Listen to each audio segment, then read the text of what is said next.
Timmer. What's going on, buddy? Hey, Cloudy. Good to see you, dude. Looking good. I got a brand new camera this week, eh? You're crystal clear. Yeah. Digging the hat, buddy. Matching hats tonight. Worth the occasion, though, eh? Got it all cleaned up. Welcome to it. It is season 4, episode 2 of the 3BeerPod. Thanks again last week, Ken Daniels, voice of the Detroit Red Wings, who stopped by to talk to us heading into the NHL season. Kind of cool to hear him on the call this week, Timmer. They had a big fight this week versus Columbus, and to hear him and we had him on. What a great hockey voice too, eh? He was awesome. Legendary. This week, speaking of legendary, Baseball Hall of Famer Fergie Jenkins, and he is standing by. We're going to talk to him in just a second. Timmer, we got to start because I forget this every week. It's odd that I forget this. With our sponsors, thank you to Shauna over at the Health House, who is a sponsor and OG right from the start. There's where you can find the Health House if you're looking to stay healthy in 2021. Shauna can help you out. Look her up on Facebook or healthhouseck.ca. And our friend Chris McLeod just pumping out, selling houses here. If you're looking to buy or sell, Chris McLeod is your man. Give him a shout here today to do that. And Tim back again for season 4. Wow, fantastic. In their off season, they are still promoting themselves. Looking forward to the next season, which will be starting sometime this year. That's right. The Pakistan Super League back again for 2021. Tim, season 4, episode 2. We are buzzing right off the hop. Before we get to our guest here, let's start off with what you drinking, bud? And what are you drinking tonight there, bud? Hey, Cloudy, I'll be quick here because I know Fergie's standing by here, but I'm excited to try this one. This Mr. Tom Page dropped this one off on my front step. Little delivery from a Refined Fool. The beer is called Science. And we need some science these days. It's a light drinking, low-cal IPA, 3.7. It's a nice Tuesday beer.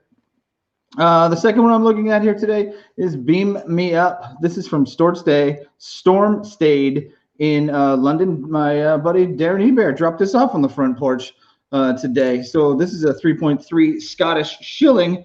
And my third front porch drop-off today. This is a new release, and we'll talk a little bit more about this coming up later in the Beer Buzz.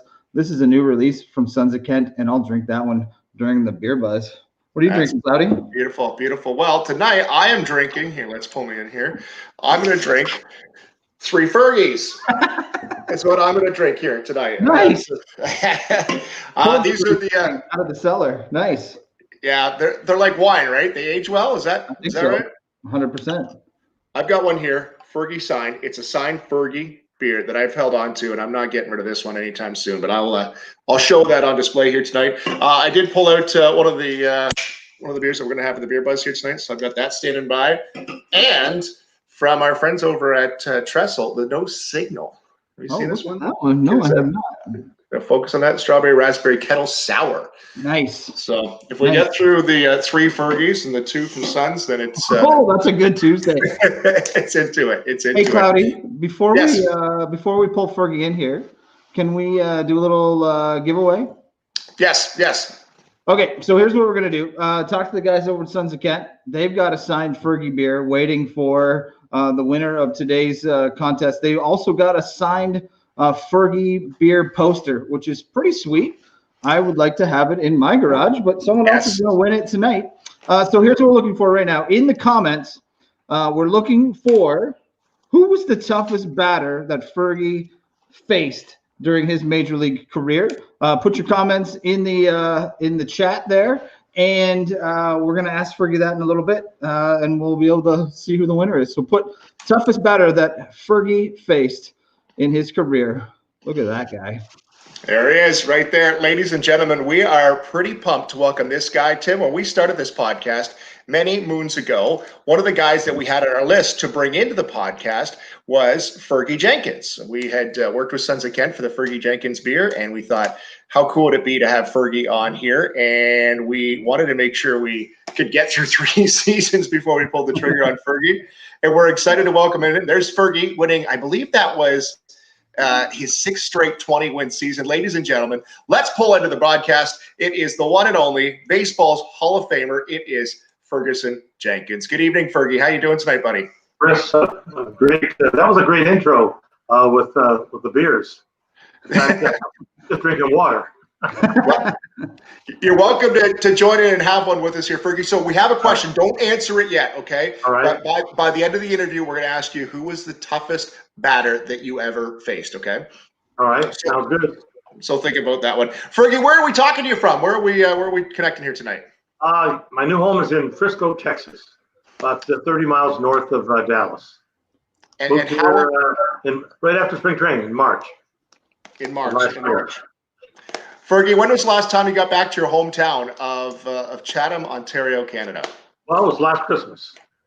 I went home for 10 days. See the girls, a lot of friends that I went to school with, and I think I ended up going to the Sons of Kent, and I had a beer with some of the guys. Very nice. Very nice. Fergie, I talked to your daughter. I won't tell you which one because I want you to answer this question. She wants me to ask you, which is your favorite daughter? Well, Kimberly has a title. She's a bride. Bride. You know, I have three girls. Kelly's the oldest, then Dolores, and Kimberly. And it just seems like when everything's are brought up or things that we do, she's a little more sports-minded than the other two. But she's always had that title, the prize child. All right. Well, you got the right answer. I don't think you could have gone wrong, but Kim's the one that said he had better say me. Yeah. That's funny. That's funny. Fergie, we're so happy to have you here tonight. And obviously we've talked here in the last couple of years when we're working on the Fergie beer with the guys over at Sons of Kent. It was great that you lent your image and your name to that to help out a local organization. What keeps you busy nowadays as Fergie Jenkins, Baseball Hall of Fame? What do you do in your spare time? Well, as of right now, I haven't been doing a whole lot. I play a little golf. You know, there are a lot of restrictions here in Texas. I've done a little fishing, but the city of this area, which is in Denton County, they've been closed down for a little while. So they, because of the pandemic, wasn't a whole lot of places you could go. They opened up some recreational spots, then the local gymnasiums, and then a few restaurants, but they're only patio eating. But now, if you wear a mask into some of the restaurants, you're allowed to go in and eat, and everything is 6 feet apart, all the tables. But still, people are pretty cautious here. We've lost a lot of people in the last 6-7 months. For sure. Well, we hope you're staying. We hope you're staying safe. We're from your hometown. We've obviously watched or heard the stories as you've grown up. But for those that aren't from this area, and we know people are joining us from all over Ontario, all over the place here tonight on the podcast. You grew up in Chatham, Ontario. You played a lot of sports growing up. What sports outside of baseball were you involved in your youth? Well, my first sport was hockey. My dad got me some skates when I was very young. I played pretty good hockey until my teenage years. Played a lot of basketball through high school, John McGregor and CVS. And then I played for a team called the Cougars, which was a semi-pro team. And then baseball, I had the pitcher at 16. And then I became a pitcher. Dean DeJura was one of the area scouts that got me into pitching. And believe me, I never to this day thought that pitching was going to be my opportunity to get to the big leagues and perform and have such a lasting career. What sport were you best at younger? Was it always baseball, or were you a decent hockey player? That was decent. I didn't become a better ball player until I started pitching. I was a first baseman. I could hit the ball, play pretty good infield. At one time, I thought basketball was going to enter the picture. But in Canada, there's no scholarships for hockey, basketball, baseball. Now there is.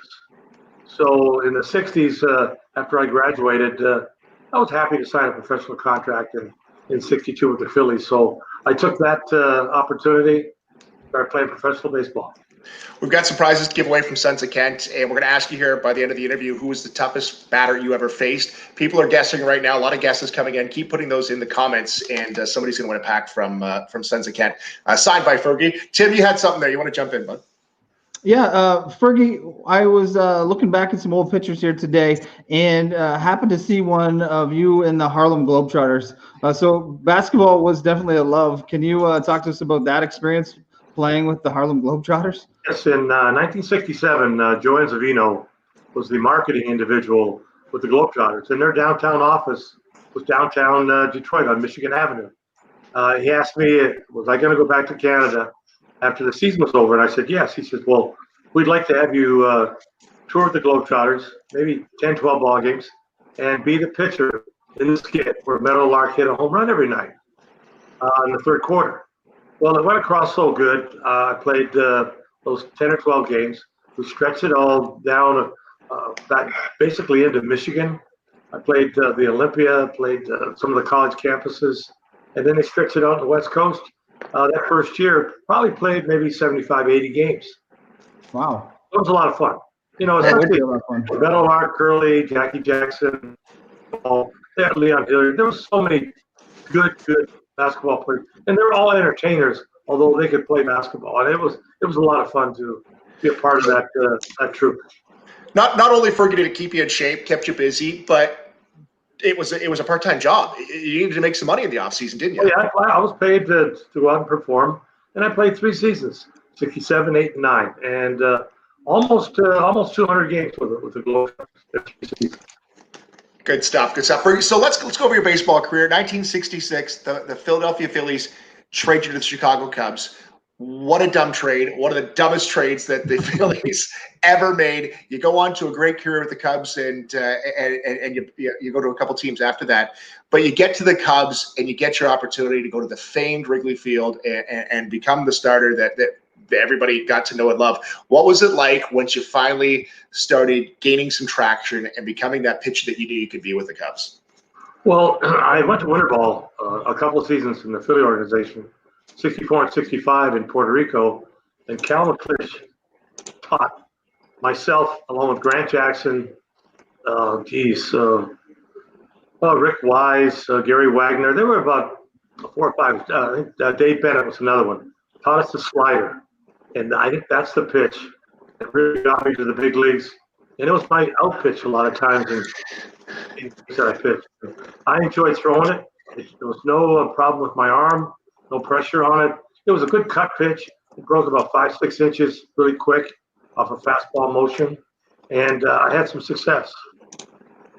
I'll say, Fergie, you had some success. 19 years in the majors, 20-game winner, 7 out of an 8-year span right in the middle there. You averaged 270 innings pitched over 10 years, over 3,100, almost 3,200 strikeouts. You made 3 All-Star games, a Cy Young, 284 career wins. You had a decent career, I would say.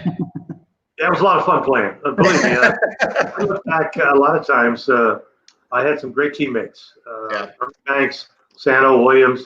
Then when I went to Boston, I had Yastrzemski, Rick Miller. I had Fred Lynn, Jim Rice. There were so many good. And then when I played in Texas, I had Jeff Burroughs.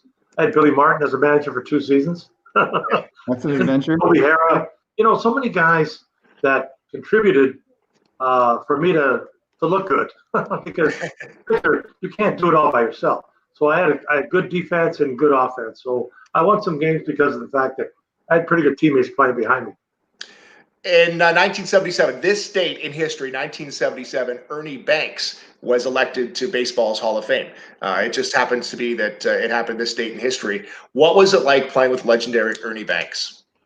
Well, what a phenomenal player.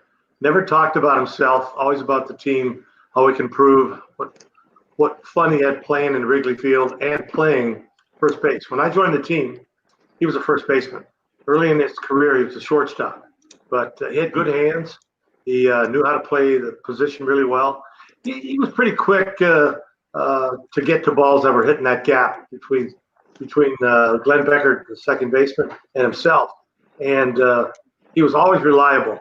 He wanted to play every day until his career was over when Hickman started to play first base, and then later on, Joe Pepitone joined our team. But Ernie was reliable. He loved to play the game. He loved to put that number 14 on and run across the infield and just play. I mean, he was a phenomenal athlete.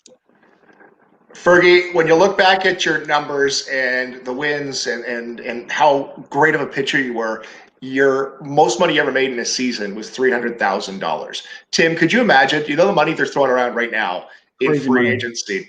If you were pitching today, Fergie, you would be at like the $30 million a year range. Yeah, you could be right. Possible. Well, with those numbers, you're pitching 270 innings at an average a year. You had like 300 and plus innings a bunch of years in a row there, 20 game wins. Like it was a different era altogether. It was, do you look at it now? Do you think it was a better era of baseball comparatively from when you played to what it is nowadays? Well, if you look at the teams that I played, it started off, there was only 14 or 16 teams when I signed, and then we had expansion teams. Every team had phenomenal players from San Francisco, Philadelphia, Cincinnati, Pittsburgh. I just think that the plateau to get to, and Mickey Mantle said it years and years and years ago, I'm a $100,000 player, which he was. I think before that, Babe Ruth and maybe DiMaggio made that money. So in the era to make $100,000, you had to be a pretty good ball player. So when I won the Cy Young, they jumped my salary to $125. I was pretty happy. So then I ended up playing a couple more years after that with the Cubs, and my salary jumped up. And then when I went to Texas, I won $25, and the salary was even more. So when you look at it, $300,000 back then was a lot of money. Oh yeah, back comparatively, but I'm thinking today nowadays you would have been the king of the nowadays. Yeah, it is. You would have been the king right now, just kind of sitting back and waiting to pick a team. There's so many aspects I want to ask you. I want to ask you about so great pitcher. We talked about your stats there, but you could swing the bat. You had 6 home runs one year. Like you never seen that. What was it? 6 home runs, 20 some RBIs. You hit 243 with the bat. That must have been a lot of fun. Not only were you dominant on the mound, but you could swing the bat and get in the batter's box there. It was a lot of fun. That was the 71 season. That was the season I had 30 complete games. Leo, in some respect, gave me that confidence to stay out there. He would always walk by me sometimes, maybe the 7th or 8th inning, and says, "Hey, Jenkins, we're giving the bullpen a rest tonight." And that was a confidence builder. Hitting home runs was part of the other pitcher making a mistake. I think that year I might have had 20, 22 hits and 24 RBIs. And I hit the ball pretty good. That was a fun year. 71 basically was a real fun year for me and the ball club. Cy Young Award winner, Lou Marsh winner that year too. How many of those 6 home runs were hit at Wrigley Field? Ooh, I think I hit maybe 2 or 3. I think the 2 I hit was a doubleheader. We were playing Montreal, and I hit 2 in one game.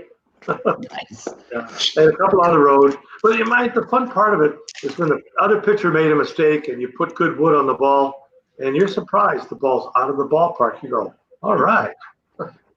Fergie, you're talking to 2 guys that met each other at a softball diamond. We have never even had 2 hits in a game. No. Combined. So. Oh, that's not good. That's not good. That's not good. Don't try hard enough. You got to try a little harder.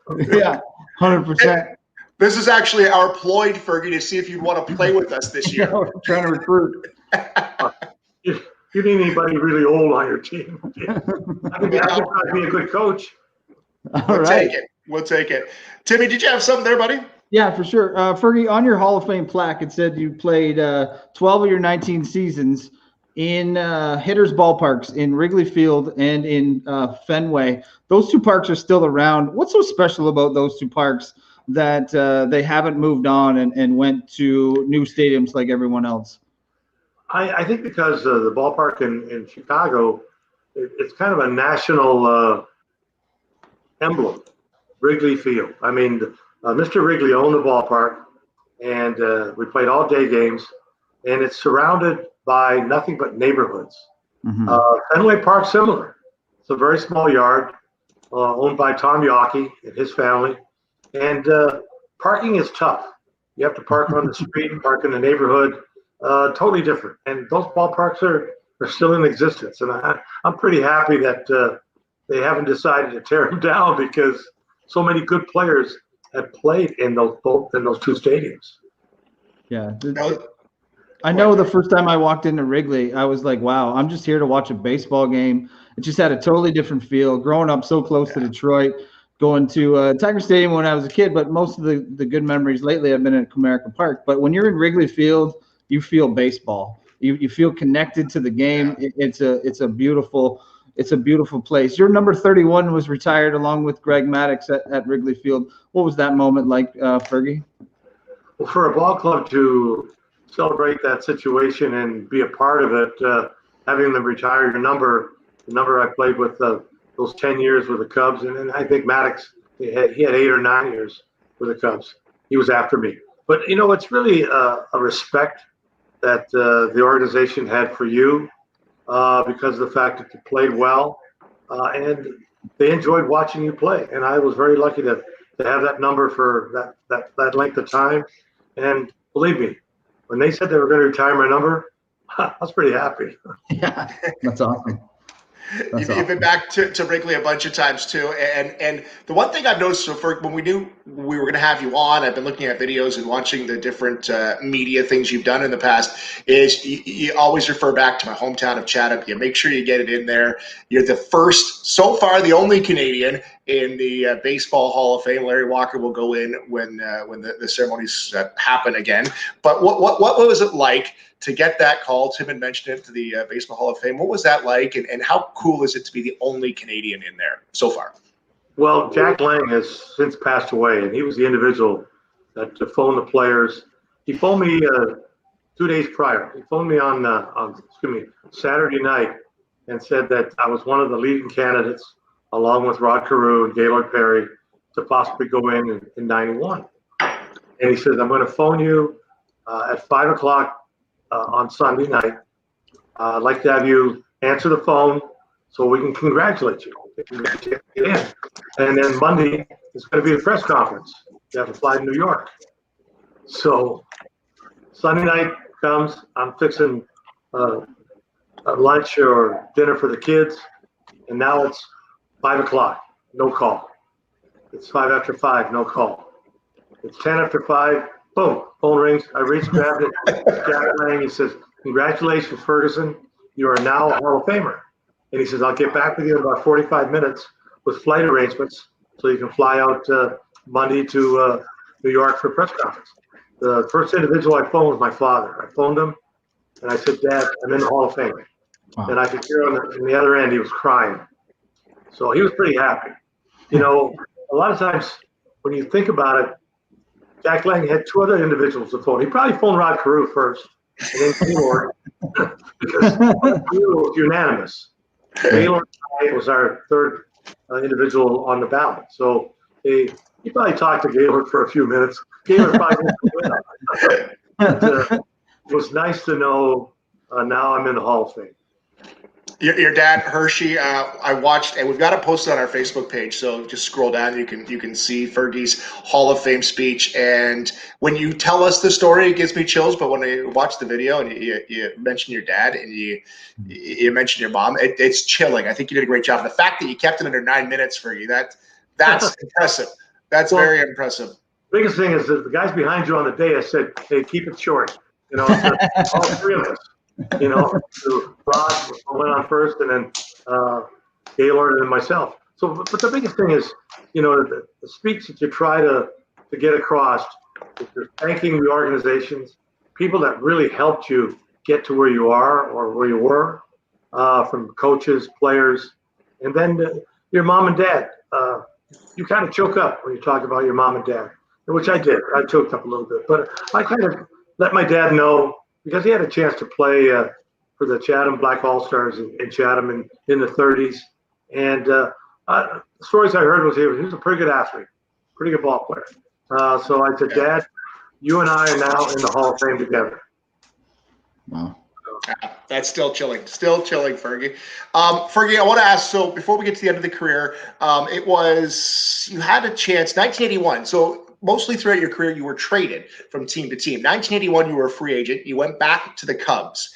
At that time, was there ever a chance that you could have become a Detroit Tiger, close to home, or the Toronto Blue Jays an opportunity? Did those situations ever present themselves? Well, I had an agent then, and I think he tried to negotiate with Toronto and with the Tigers. And at the time, I was 38 years old. And it's pretty tough for an aging player to get hooked up to a team unless you got pretty good numbers. That last year with with the Rangers, I was basically in the bullpen most of the time. I had a few starts, and my record was even 6-7, 6-8, something like that. And for them to look at me and say, "Hey, we can use you," it just didn't happen. So I went back to the Cubs, had a pretty good season that first year. Dallas Green was the manager and general manager, and played 2 years with him. And I wanted to win 300 games as a Cub. I got close. I was 16, and I had those last 2 seasons were a lot of fun to go back to Wrigley. So the place basically where it started. I enjoyed pitching there. It was a comfort zone. I really, and the atmosphere of the fans. The fans are so important. A lot of times, if you're not pitching well, they'll let you know. Yeah. If you're pitching excellent, they'll also let you know. So that's the true fact of baseball. You can't get around baseball fans. If they see you're not doing well, they're going to let you know. So I was very fortunate to go there and to win some ball games. Fergie, we kept you for quite a bit here. I do want to ask you, so the radio station I work at is CKSY in Chatham. And there's a story that I've heard in the hallways in my years is that Fergie Jenkins used to work here. He was our sports director for a time. Right. And the story goes, you tell me if this is true or not, is that one morning they look and they're like, well, Fergie's not here. Where's Fergie? He's not here for the sports report. And a couple days later, they get a phone call from Fergie, who's in Florida, and says, hey, I'm at spring training and I'm not going to be the sports director anymore. Yeah, right. Fergie, what is the real story there? What happened to your radio career? Well, I was hired for like 3.5, 4 months in the winter months. And the one true story was I missed it one other time. I was feeding cattle. I had my farm in Glenham. I didn't get back in time. So from then on, they had to pre-record some of the sports the night before. But I think that did happen. Where's Fergie? Spring training. So the first month of February, I was gone to go to spring training. So that story is true. I think that's so funny. You would have been underpaid still in your career if you would have ended up in radio. So you probably made the right choice in going to spring training. Yeah. What's baseball look like this year? What do you think's going to happen? Are we going to see a baseball season, 162 games? What are you seeing or hearing? From what I've heard, spring training is going to be very short. Maybe no fans or very few fans. I hadn't heard that they're going to cut the team schedule down from 162 to maybe 100 because of the pandemic. Everything is kind of in limbo right now, so it's hard to say how many teams are going to go to certain cities because spring training has 15 teams in Arizona, 15 in Florida. So Florida's had its bout with the pandemic, but Arizona, I'm not sure. So owners and ball clubs are going to take a long, hard look to what's going to happen. And I'm hoping that by the time February rolls around, things will be a lot better. I've got one more question. Tim, we still have to get an answer for our prize still. For sure. My question is, where were you and how did you celebrate the Cubs World Series victory? I was home watching it in Arizona. I'd been in 2 games with Kimberly in Wrigley Field. Yeah. Both of them, they lost the first game on Saturday and they won the game on Sunday. And it didn't look good. Cleveland was up 3-1. And I had said that if the Cubs can rally, they're going to do well. And they won on Sunday, made it 3-2. Then they went to Cleveland and won 2. But the thing that I tell people all the time, they had the best hitting team in baseball, which they proved in Cleveland. They just out-hit the Cleveland offense. And I think that was very important. And at the World Series, when they celebrated, I was there on the field with the Hall of Famers, with Billy, myself, and Ryan Sandberg, and they recognized Ernie Banks and Ron Sands, who had passed away. So we were presented World Series rings, which was outstanding. That's really cool. Tim, did you have anything else, or we need to get our answer here? No, let's get our answer here. On again, on your Hall of Fame plaque, Fergie, it says your trademarks were pinpoint control and changing speeds.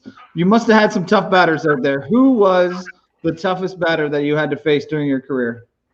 Is anybody mentioned number 21 Yes, they did. with the We Pittsburgh did. Pirates? Yep. It's in here.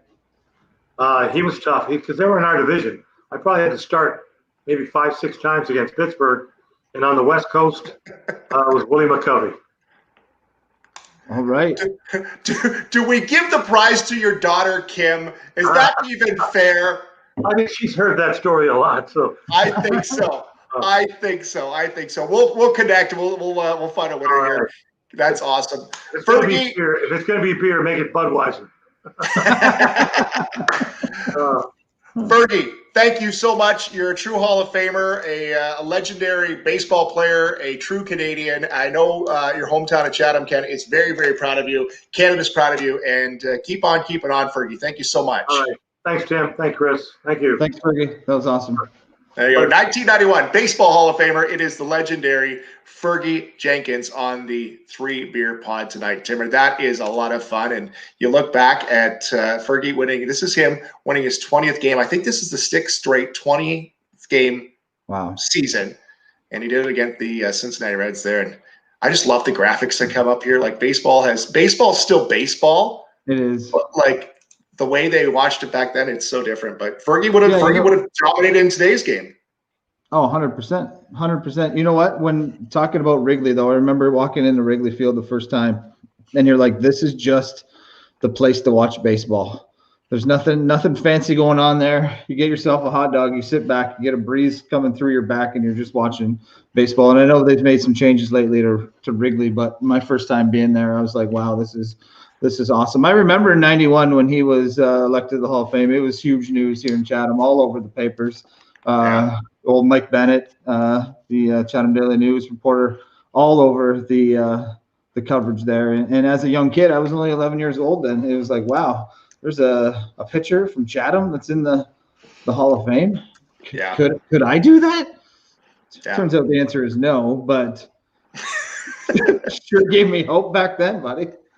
Yeah. How about that, eh? How about that? That is really cool. Sons of Kent jumping on that a couple years back with the Fergie Lager, which I'm keeping that one. I've got beers that I don't open, especially here. Yeah, I got one sitting back here.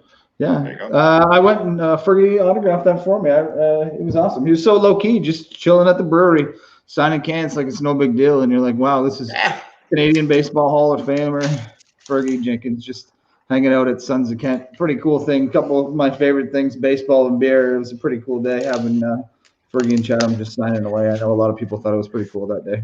It's pretty funny. So we mentioned that Fergie was traded from the Phillies to the Cubs. The two guys he were traded for were basically adding baseball within the next 2 years. And Fergie goes on to a Hall of Fame career.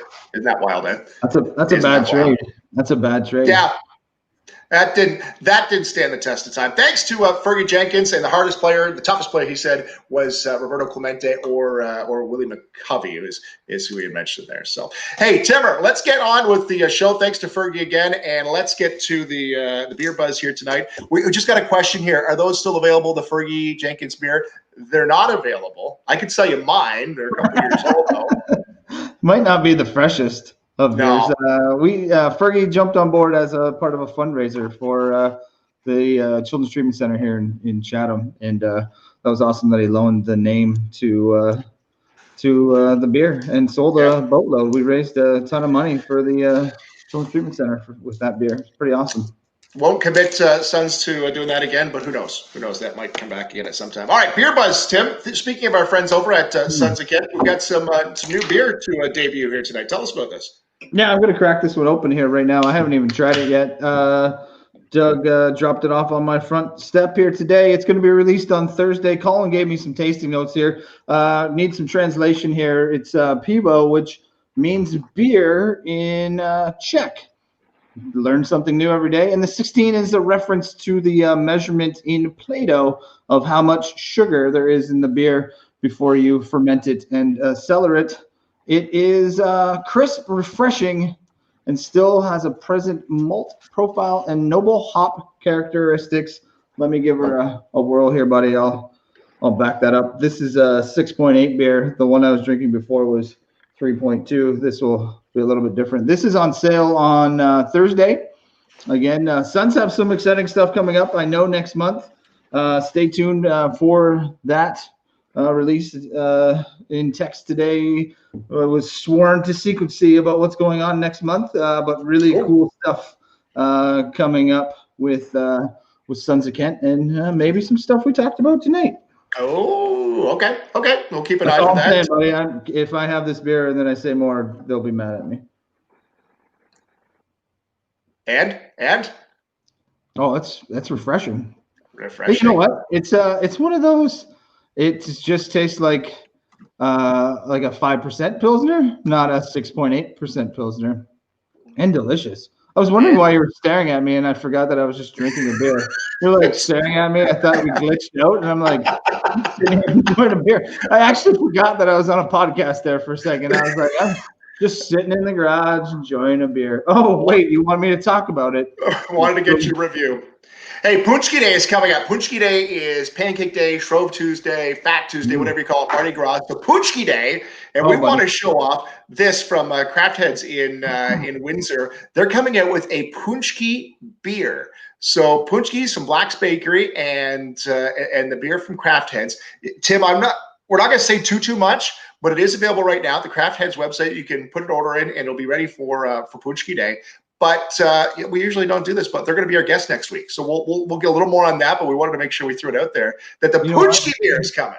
You know what? I lied because I was like, I think baseball and beers are my two favorite things. I just changed it to donuts or Punchkis and beer are my two favorite things. Jam those together in a bottle. How can you go wrong with that, Cloudy?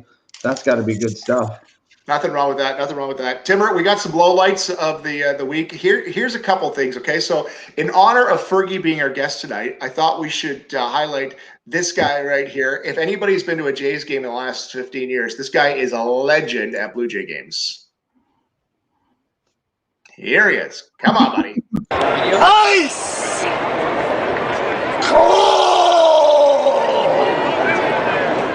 Yeah! Okay, point at the camera. Point. Yeah! I bought a couple from that guy. Ice! Go! How could you not? But that guy's sales and tips must just go through the roof when you're going to have people at a stadium, because that guy is selling me on beer 100%. And that's a tough sell. So yeah. I miss sitting there and having guys yell beer in your face, or this guy here yelling hot dogs.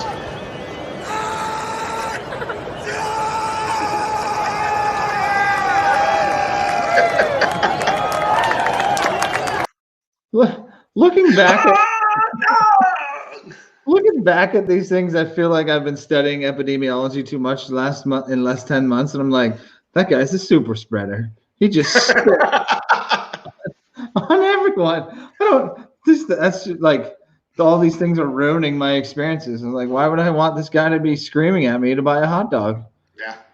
I'd probably still buy a hot dog, but do you imagine them working the section together? Like side by side. Ice cold hot dog! Just people screaming at you the whole time. It was amazing. Yeah, it's pretty funny. I love those guys. In honor of Fergie as our guest tonight. Tim, I got a couple things here. What did I want to play for you? Oh, this is for you, Tim, because I know your love of Metallica. Yes, okay? I love it. So Huey Lewis in the News, Huey Lewis in the News, Okay, yeah, I'm not sure where this is going. All right. A mashup for you on the pod. Have a listen to this, okay?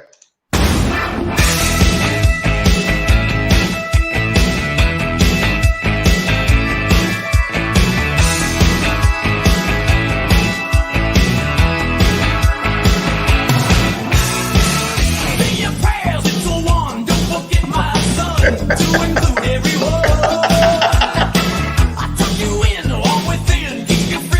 not bad. It's good, hey?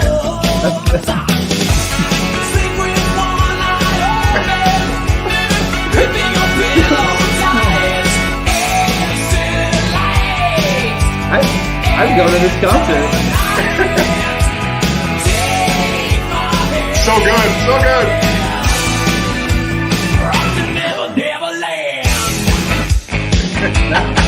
That's not bad, Cloudy. That's not bad. That's good, man.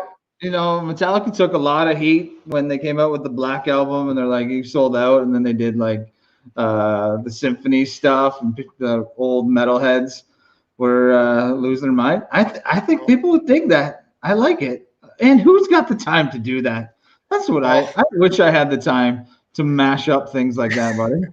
My favorite part in the whole video is when Huey Lewis is just kind of standing there like waiting for his chance. Like, he's just waiting. Yeah. Just waiting. Headfield's not buying what he's selling on that, though. Headfield's like, I got this. Tag me in. Tag me in. Tag me in. I want it. I want it. That is so good. You know what? We'll post that on our social media if you want to see that whole thing. It's pretty funny. Something else, Tim. I grabbed a bunch of stuff here this week for the show.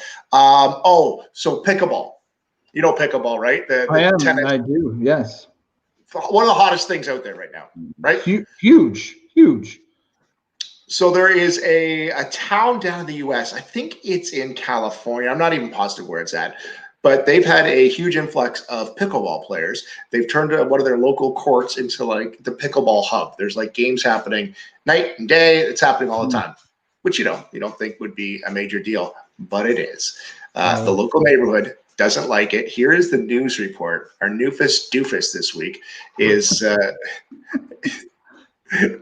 pickleball scandal happening in this small town. Oh boy. You might not think that pickleball could ever cause problems, right? Well, think again. Some people who live in Punta Gorda, in a neighborhood there, say the noise from the game is becoming too much to deal with. Get it? So much so, City Council had to get involved. 4 in Your Corner's Terrace Miles has the details. No, that is pretty annoying. Like, this game there's nothing like it. If you've never played pickleball, it does seem pretty fun. Just ask Alan Green. It's not like large ping pong. It's addicting. So that's what I like most about it. It's addicting. Gonna have to check myself in a rehab. It's addicting.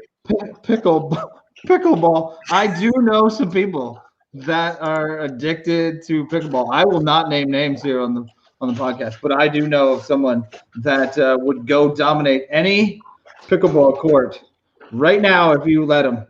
Game on. The sound is annoying. I think I side with the people that are annoyed by giant ping pong. You think so? Yeah, like at late night ping pong, late night beer pong, maybe late night pickleball, which is really just life-size ping pong. No, I'm not going to categorize all pickleball players as seniors, but a lot of them are. I'm pretty sure the games aren't going late into the night. Like, I don't think there's cars with the bass thumping coming down your street at 11:45, and you're like, oh, the pickleballers are back. For the most part. Right. I don't know, man. I think there's some barnstorming pickleball players that would just go around and dominate neighborhoods. I could see it. If the pickleball courts were open right now in Chatham-Kent, people would be playing on it. 100%. Honey, get the kids in the backyard. The pickleballers are coming. I'm afraid of pickleballers. You take their courts away, you're in trouble. Yeah, I will not be making any motions to stop pickleballers. That's for sure. Tim, I had one more thing here too. You sent this to me this afternoon. You've got a very nice little pooch kicking around the house there somewhere. Yeah. Norm could pull this off for sure. I've got Hallie, who's been up and down on my lap here the last 10 minutes. I don't think she's got this talent. This is a dog that's pretty damn talented. Beer me.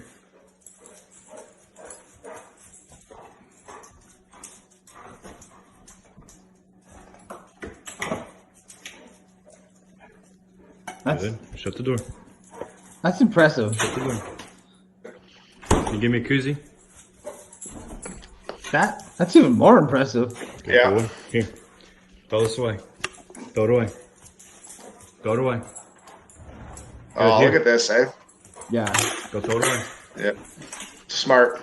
Throw it away. So I think it's out of order, though. I think he meant to get the bush light out Good. Shut of the door. fridge and put it right in the garbage.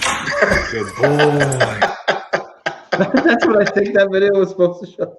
It's supposed to go to the fridge, get the Busch Light, open up the recycling bin, throw it right in. That's what I do. When I have a beer that I don't want to drink, sometimes you just get a beer that you don't want to drink. I just put the full can in the recycling. Because Norman does, you mean? Yeah, Norman does. Yeah, all 4 pounds of Norman could do that. Sometimes I just put full beers in the recycling bin. I think the guy who comes around to get them is happy. Anyways, that dog's impressive. But in that video, could you imagine how scratched up that stainless steel fridge is? That's what I thought. I'm like, dog, mango. Off that. Did you get your new fridge yet? No. No, you've been waiting 6 months to get a fridge. You think you want your dog jumping on that thing? I might not get it now because of that. Exactly. Because of that. That guy does not care about his stainless steel fridge. The only thing that could have made that better, well, is better beer. But if the guy would have yelled, ice, cold, beer, and then the dog went and got it. Right. That wouldn't be good for those late night beers that you need. And then you wake up the whole house if that's the only way that you could summons the dog. For sure. Timmer, that was a pretty busy. Cloudy just kicked himself out of the 3Beer podcast. I think it's only me left here. This is where it gets really awkward. We want to thank our sponsors. Our first sponsor is the Health House, Shauna Regan. The second sponsor is Chris McLeod over at Realty House. And our third sponsor is obviously the Pakistan Super League. Dude, I'm just wrapping this up by myself. I was just like, bye. We don't even have a finish anymore. You just left me hanging. I think I crushed it. Hey, I'm going to take your word for it. Did you hit the wrong button? Sure did. Sure did. Which is great. You just left me hanging. And that was all right, buddy. I got this. 38 episodes in. I got this, dude. We're good. Awesome. Thanks again to Fergie Jenkins, Baseball Hall of Famer. 1991, he stands up and he inducted into the Baseball Hall of Fame. And we had him here on the pod tonight. Thanks everyone for tuning in here tonight. Hearing Fergie, that was a lot of fun. Do appreciate that with the legendary Fergie Jenkins. That was really cool. Tim, you probably said all this already. Do we need to go over it again? I crushed the sponsors at the end already, dude. I nailed it. Our sponsors are going to be happy with my finish. We're good. Peace. See you, Timmy. See you, Cloudy.